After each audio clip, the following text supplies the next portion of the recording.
Well, myasthenia gravis literally means severe muscle weakness, and my daughter was diagnosed with it 6 years ago. Yeah. After a lot of misdiagnosis, we finally found out that she did have myasthenia gravis. And like a lot of people around now, when I tell them myasthenia gravis, they don't have a clue what it is. I didn't have a clue what it was, so that was a worrying part.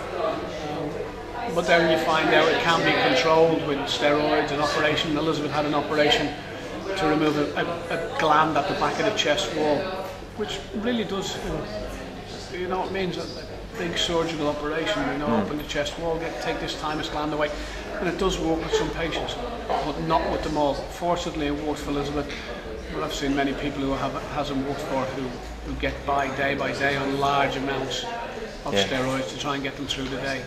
So I decided in Ireland, because nobody heard about it, and I realised even in England there wasn't many people heard about it, I thought I would try and raise some awareness of myasthenia gravis, especially in Ireland, because we do know there's 400 people here have it, but we feel there's an awful lot more out there. So if I can get the awareness out there and more people are diagnosed quicker, it will help a lot of people. Is it possible for people to have it and not know that they have it? We didn't know Elizabeth had it, because we didn't know what it was. Now, classical symptoms are drooping eyelids, drooping smile, slurred speech, but we still didn't notice this when Elizabeth had it.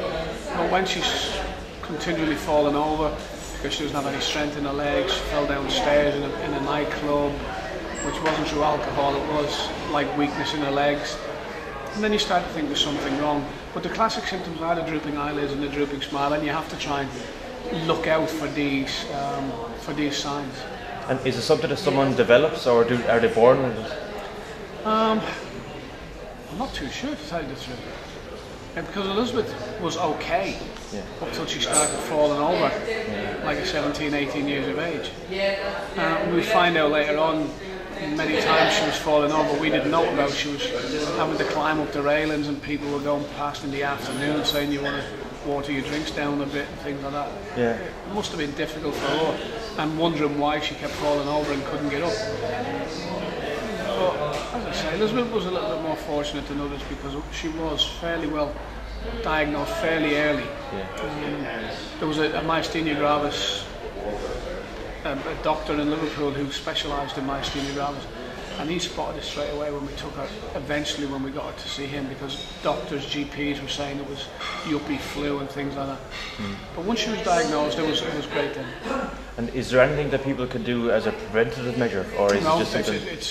It's the best thing you can do, or people can do, is get early diagnosis, because it can be treated a lot quicker and a lot better if we get early diagnosis. But as I say, even GPs and a lot of doctors don't realise the signs, opticians don't realise the signs of myasthenia gravis, and if everyone, like every GP and every optician, knew the signs, that would help early diagnosis as well. Is there anything that the government can do to help promote? I suppose there's a lot the government can do. It's through things like walks like this and fundraising events. We've got a golf day the week after next. It's through these events that we do raise funds. There is a nurse in place now, I think it's in St Vincent's in Dublin, a myasthenia nurse, who is there on hand to help people along if they find out they have got myasthenia gravis, or they're worried about that they may have myasthenia gravis. But it is only through funding from the likes of these things that get these people in place, and I suppose, the government could help a lot more. Well, as I say, I have a golf day every year, and I still didn't seem to be getting the awareness out there. And I was looking for things, talking about things, what we could do to get awareness around Ireland.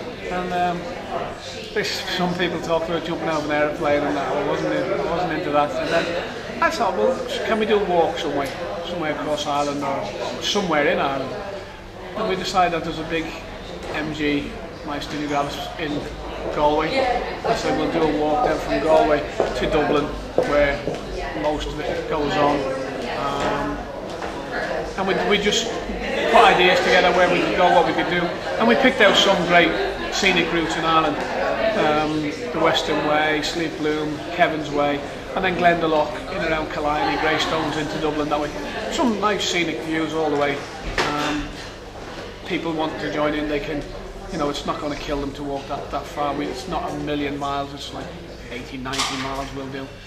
So it's not going to tax anybody too much. And it's called the Rocky Road, and I was talking to the Parade Galway keepers. They say that Damien Dempsey wants to give you permission to use the song "The Rocky Road to Dublin" to help promote your. It'd be brilliant. Yeah. No, but the funny part was we were looking for names, and one of the girls, Helen, was coming up with different names for the walk, and she picked the Rocky Road to Dublin. But then when you listen to the song is about a lad who left Galway, walked to Dublin, and ended up in Liverpool. So I'm going the other way. Yeah. Well, I'm just going back and forward from Dublin to Liverpool. I went, I'm back Galway. Eventually I will get back to Liverpool. But it's funny that it was about a lad going to Liverpool at the end of the day.